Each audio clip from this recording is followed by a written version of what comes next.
Hey guys, it's Prince Rich with Rich Technology Group, and welcome to another episode of Viewer Commentary Q&A. So before we get into this question, for those of you who are new to Viewer Commentary Q&A, what this basically is an ongoing series on our channel where I basically troll through the different various comments on our different videos where people are asking questions about how to do certain things or how certain things in the business phone and internet sectors and arena work.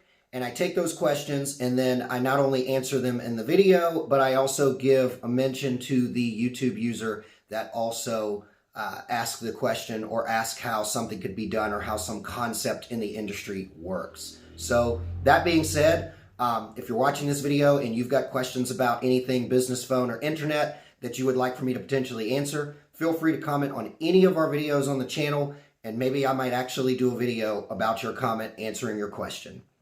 So anyways, to jump directly into this question, today's topic, let's see here.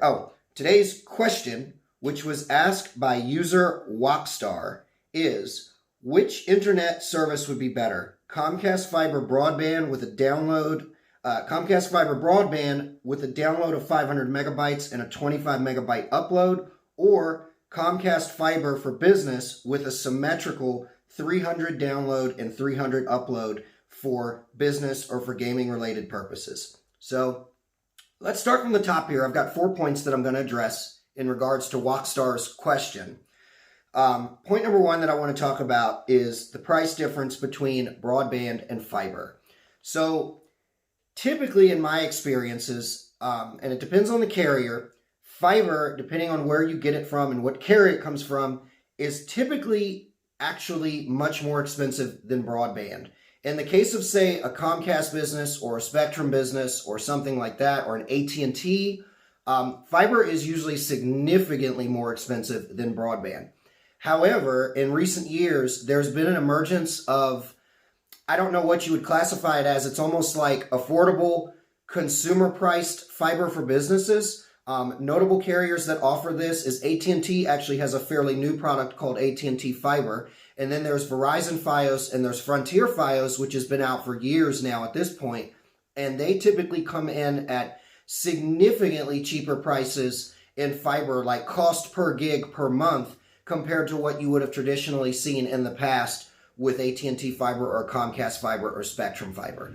To put it into perspective, I've actually sold Verizon Fios, AT&T Fios and Frontier, AT&T Fiber and Frontier Fios circuits that I've seen as low as like 50 megabytes download over 50 megabytes upload for, I want to say, as low as about like $45 to $50 a month.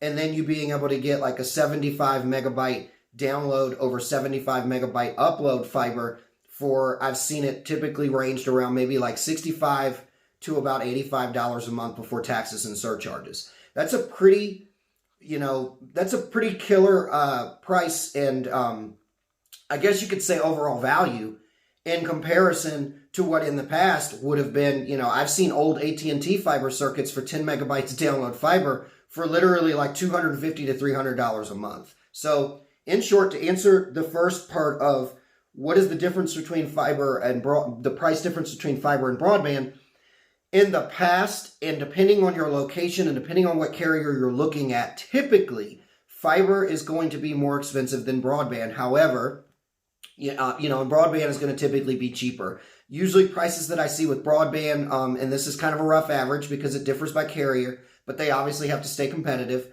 Usually broadband prices typically start at about $65 per month before taxes. And that usually gets you about a 25 megabyte download or a 35 megabyte download over what's usually like a 5 to 7 megabyte upload. So usually like a 25 over 3 or like a 30 over 5 or something like that.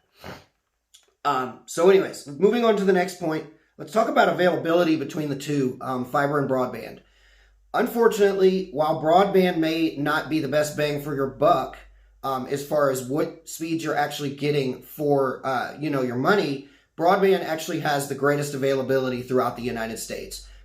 We used to have a joke internally here at Rich Technology Group where I would tell people if you come to somebody like me and I run your address, which we do all the time, and I find out what internet options are available in your area, and I find out that you've got one of the lower cost, high quality fiber service providers like Verizon Fios, Frontier Fios, or AT&T's new like reduced price Fios, I always joke with people and say, the same day I find out that you can get access to that, you should also go play the lottery.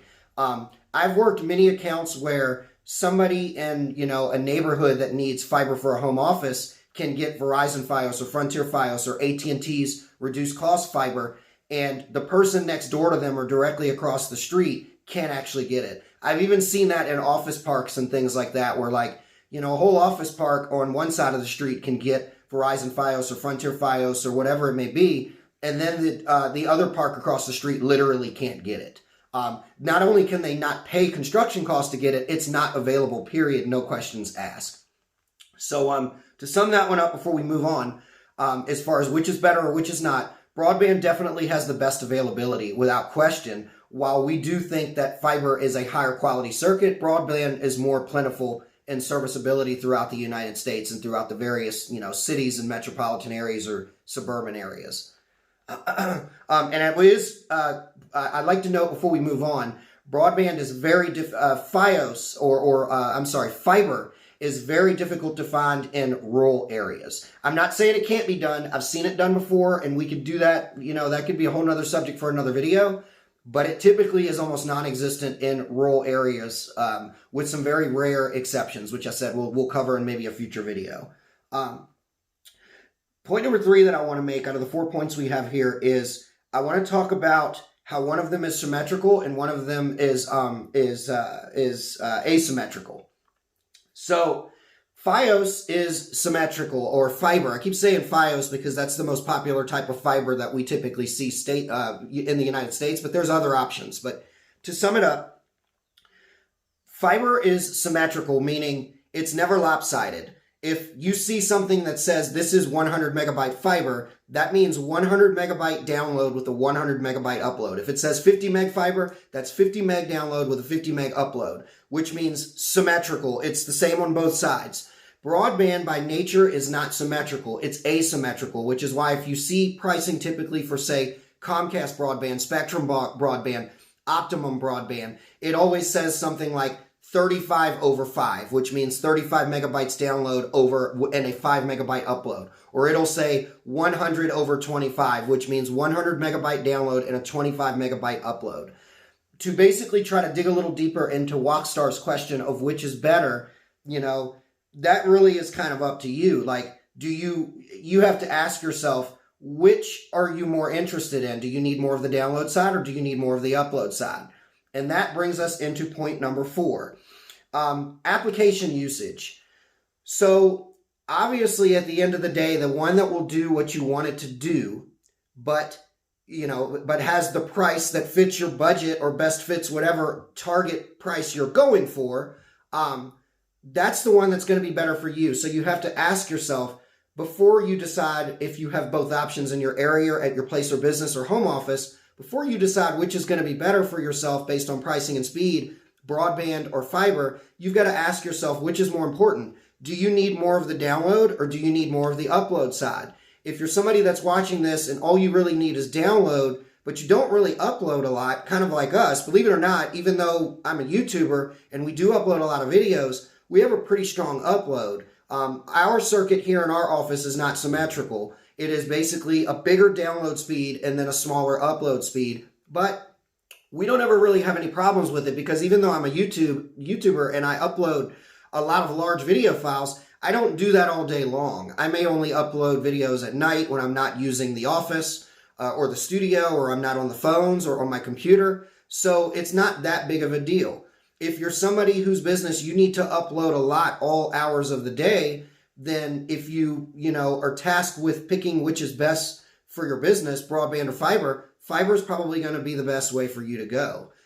So that's really a question that only you can ask. You need to ask yourself, what are the applications that are of the heaviest usage on your internet circuit for your business or home office needs on a regular basis? And then from there, you could easily Google or just, message somebody like me and say, hey, Prince, this particular application that we use, what does this use most of? Does this use most of the download side of my internet or the upload side?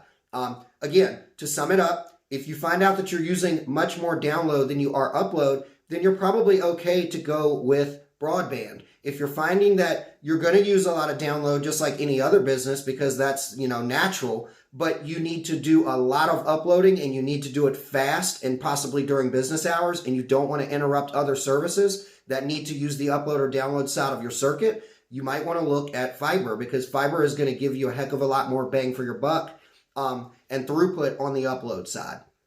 So anyways, that basically answers kind of the question of which is better, Comcast fiber or Comcast broadband. Even though Walkstar asked about this in reference to Comcast, the same applies to pretty much any other carriers that offer broadband and fiber, because the technology and the architecture is the same. Again, if you're watching this video and you've got some questions that you'd like me to answer in a future episode of viewer commentary Q&A, feel free to comment on any of our videos. I get notified on all of the comments, so I write them down as I see them, the ones that I think are noteworthy of being addressed in an actual video. If you found this video helpful, please like the video. Don't forget to subscribe to our channel. We upload new videos every single week. Prince Rich with Rich Technology Group, your go-to guy for the best deals on business, phone, and internet service in the United States. I'll catch you guys again in the next video.